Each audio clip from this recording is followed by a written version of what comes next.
Hello people and welcome to FL Remakes, where in today's tutorial we're going to be looking at something a bit different than making a remake. Today we're going to be looking at FL Studio 21 and the software itself, because I remember when I started out FL Studio many years ago how confusing it was to me. So I just want to give you the best start for you to start producing. And the first step when start producing is to get to know the software. And this is FL Studio 21. This is how it looks like. And the first thing you're going to pay attention to is these up here in the top left corner. Here you have your file where you're going to open your projects, you're going to save them, and you're going to import or export some of your music.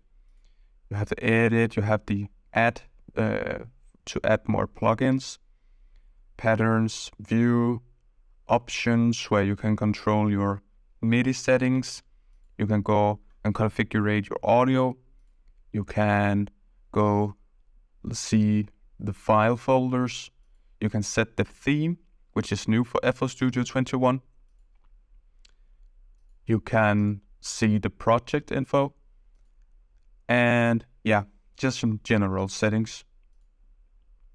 The next thing you're going to pay attention to is these two knobs here. Here you have the main volume and you have your pitch channel. And I normally never touch these, but it's good to know they're here. Over here you have a lot of different tools.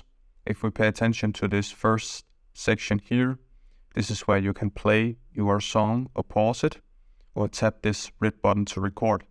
You can also set the tempo of your song here by clicking and dragging. You can see right now it's in pattern mode, and you can also change this to song mode. I'm gonna explain that in just a few seconds. Over here you have some tabs for mostly recording. You have this metronome, which when I click it and I press the spacebar to play, will count the tempo. And you have the countdown before recording. So before you start record, it will count down from 3. So you have some time to get ready for recording audio. Over here you can see the time of your song. You can see your pattern selector here, and over here you can click these to get up your channel rack, your mixer, your piano roll, and the playlist, which is this one. If you open up the channel rack, which is here, you will see that you have this channel rack with these small steps here, and you have some samples down here.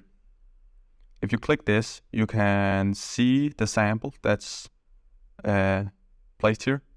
In this case, it's this kick. And in here, in this one, you can just edit your sample in different ways. You can change the volume, the pitch, the sample start, the length of the sample, how much volume goes in and how much volume goes out, stuff like that. It's nice to know that this volume knob here is linked to this volume knob here. So if I move this, you'll see that this one also moves.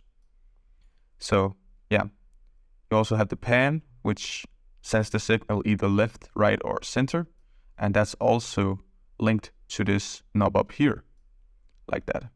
You'll see if I play now, it will only come out the right ear. You can play your sample by pressing your keyboard. It will play the sample that is highlighted with this green box here. You can highlight a new sample by just clicking. And if you right click and drag, you can select multiple, which is also nice to know. You see a number here, that's the signal that the sample is sent to in the mixer. And I'm gonna explain that in a few seconds. If we look at these patterns here, you will see that I can click these. What happens now if I press space, I can play this. You can delete it by right click on them. You can also right click and just drag. And the same goes for when you place them. You can just click and then drag. If you want to fill out each fourth step that I just did, you can right click here and press fill each 4 steps, like that. Then we can play the kick. And right now we have made a kick in this channel right here under the first pattern that we have selected up here.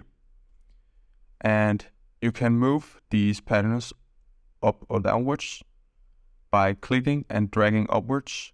Now you see we have a pattern 2, and now this one is empty.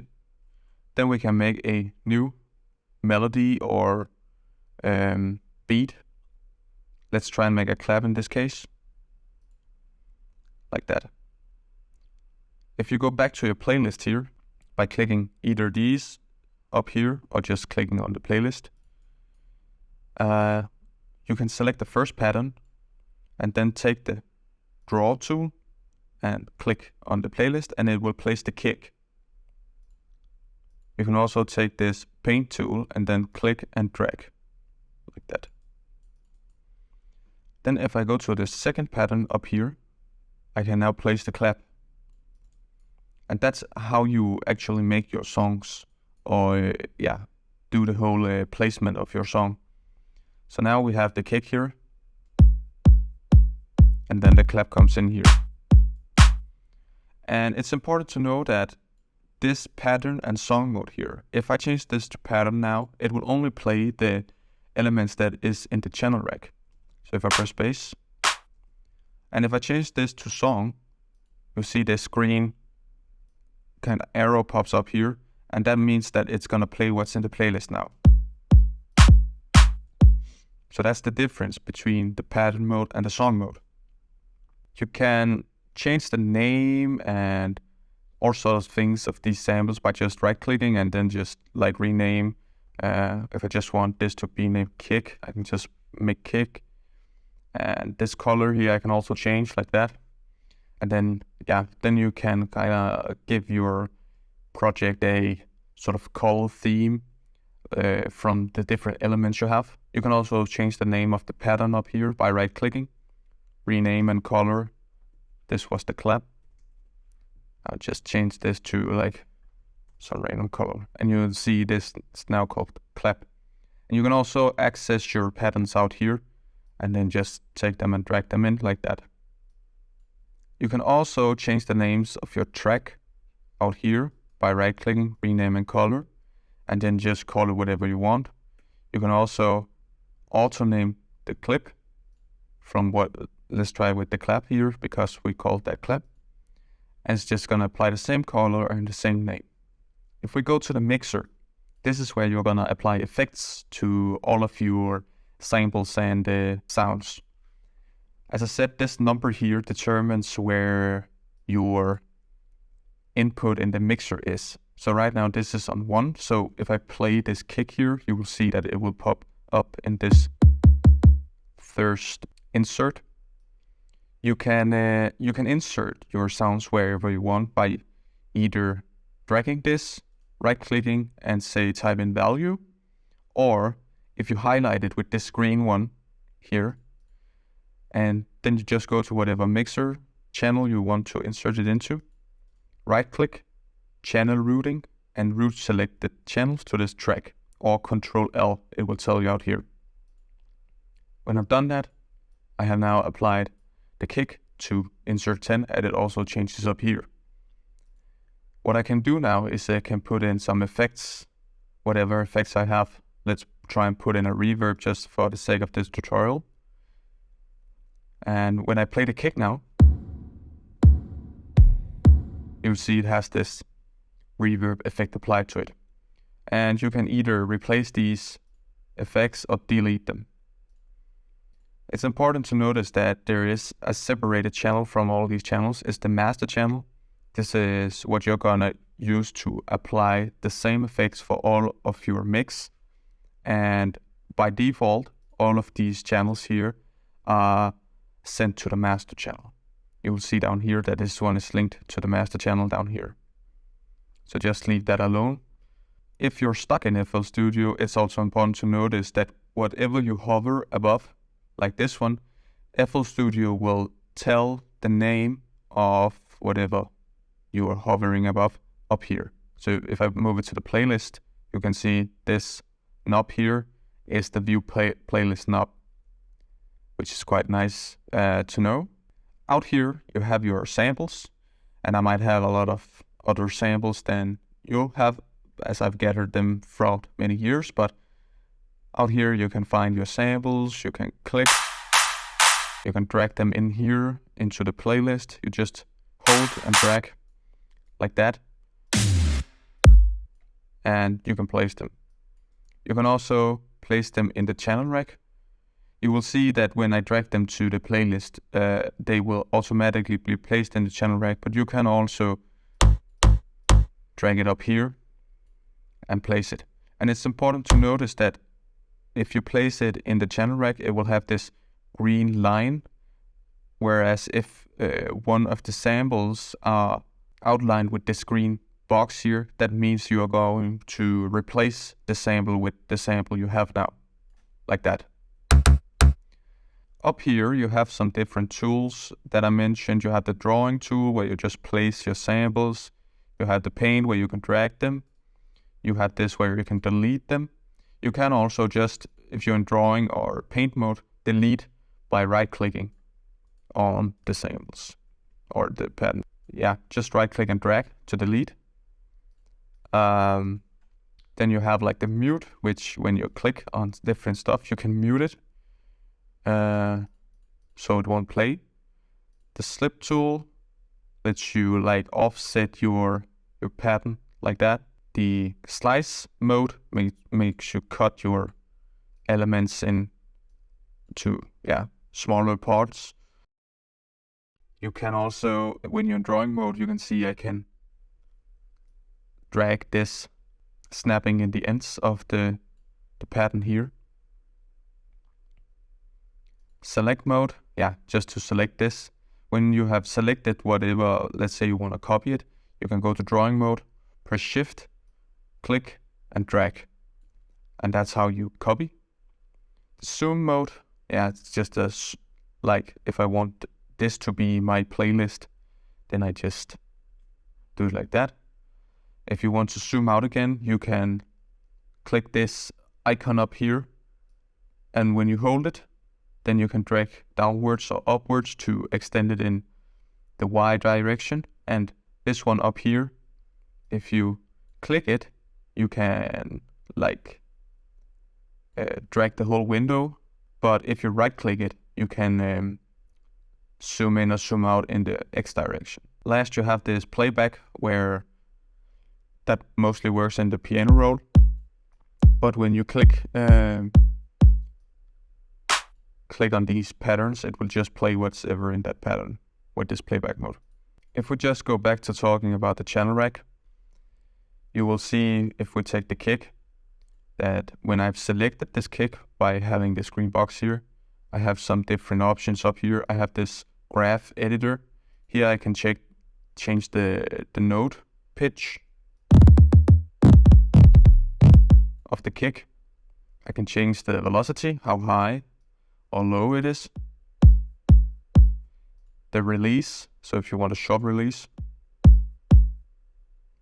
The fine pitch is like,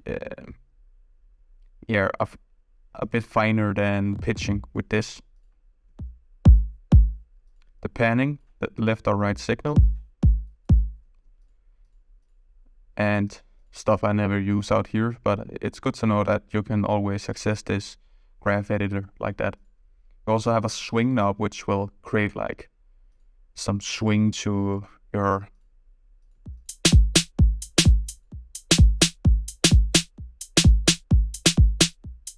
You can hear how generic it sounds when I turn the swing knob off, but if I turn it on,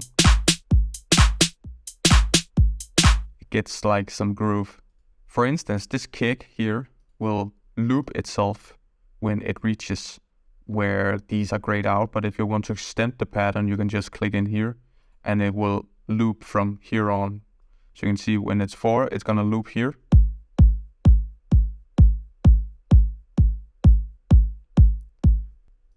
And you can see when if I made like 8 kicks like this, it's gonna play 8 kicks and then loop.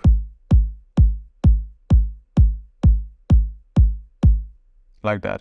Or if I only have 5, it's gonna play the 5 and it's gonna be silent here and it's gonna loop. If you go to the channel rack again, you can, when you right click, you can go to insert, and here you will see all of your plugins, your synthesizers and stuff like that. And of course I bought some that you might not see in yours if you just have the basic FL Studio pack. But let's try and take one that, like the Flex one here, whichever one has, which is a great plugin in my opinion. And you can download some free samples in yours if you haven't done that already. Here you can choose some sounds and some packs. So if I go to let's take the Essential Winds and choose a brass. And if I click the keyboard, you will hear place the sound. What you can do now is you can right click and go to the piano roll, and you can like place notes. You can drag them to extend the length. You can place multiple, and if you click here and you double click on this, you can choose to slide, accept, and it will slide the note. And if you make the slide shorter, it will slide quicker. And that's how the piano roll works. And yeah, let's say you made the song here and you want to export it. You can just select whatever you want to export, go to File, Export, choose the audio format, WAV file, name it, and when you have named it, this will pop up. You choose song selection and you just press start, and it's gonna render out your track. So yeah, that's a quick intro to how to use FL Studio. I really hope you learned something new, and if you did, please leave a like and subscribe, and I will see you in the next video. Peace.